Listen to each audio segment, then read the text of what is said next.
Okay, I haven't been on TikTok for a bit, and I noticed everyone was tagging me in that whole Andrew Schultz thing about black women. I'll make a different comment about Andrew Schultz and that little rat Akash thing, but I want to say something about black women, and this was my mother, and I God is my witness right now. May the Lord strike me down if I'm lying. My mother told me and my siblings when we were young kids, before we, like, I remember it was when my older brother started secondary school. It was a big deal, my older brother going off to the big boy school. And my mum sat us down and she said, if you're ever in trouble out there in the real world, look for a black woman. My mum said this. My mum was raised in this country from the age of 6, the UK. She said, look for a black woman. She said, anywhere in the world, a black woman will help you. She was never wrong. But, like, it's incredible that my mother said that, and I don't know what my mum went through. But I remember seeing photos of my mum in school when she was in high school and stuff, and like she had loads of black friends and stuff, and they were all black women. Because my mum wasn't a pick me, she only had female friends, and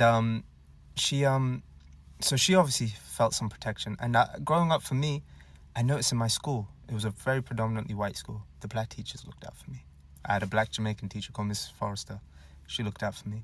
But even outside of school, when I started growing out my hair, it was a black woman that taught me how to look after my curls, what products to use. It's black women that built me up on this platform and got me to where I am. I have to give credit to where credit is due. It was women in general, but black women specifically, who boosted me and told me how pretty I was and how great I was. But I am trying to make a point here, and it's that black women get treated the worst.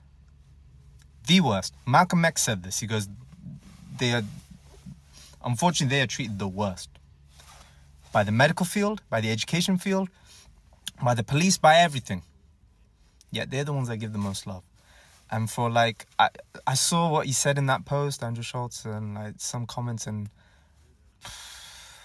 it's sad, and it hurts my heart when I think of those things, because I'll tell you right now, it wasn't that long ago. My friend Jordan, who I love and boast about, Jordan's got these. Jordan's family is just. When I was homeless, and Jordan introduced me to his family, they treated me like I was one of them. They didn't even care. They were just like, they treated me like family. It didn't feel awkward. You know when you go over to someone's house and you just sat in the corner for a bit? It didn't feel like that. And I know not all black people are the same. Obviously, I know that. But there's one thing that black people universally have, and that is that beautiful smile and beautiful love that they just give out.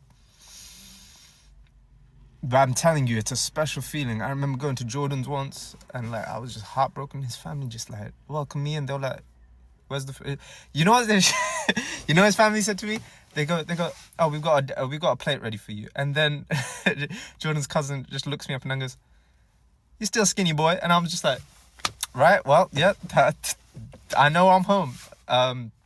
Just no, I can't sit and not make a comment on this, because no, and I know I made a post like months ago about black men, but yeah, just, and go look through history. Go look at what Nina Simone did. Go look at what Doreen Lawrence, Stephen Lawrence's mother, did. Go look at what Betty Shabazz did. Like, these people are just incredible. And we don't give credit where credit is due. We really don't. And I think nowadays we're living in this world where if someone's pretty, we give them credit. Credit for what? They were just born beautiful, but like we don't look at the person's soul. We don't look at like who. We don't look at what people can attribute to life. If we did, we would give Mary C. Cole a huge statue. So that's my 2 cents, and I hope just thank you, and yeah, and thank you to the a specific thank you to the Jamaican community, because there was this Jamaican woman who helped my grandmother, and that's a different story. And just black women in general, thank you for everything you've done for me, for everything you've done for my family, and for everything you've done for our people. My people wouldn't have survived in the UK if it weren't for black people standing up for us, coming to the protests for us, protesting with the bus rallies for us. Yeah, I know my history. So thank you.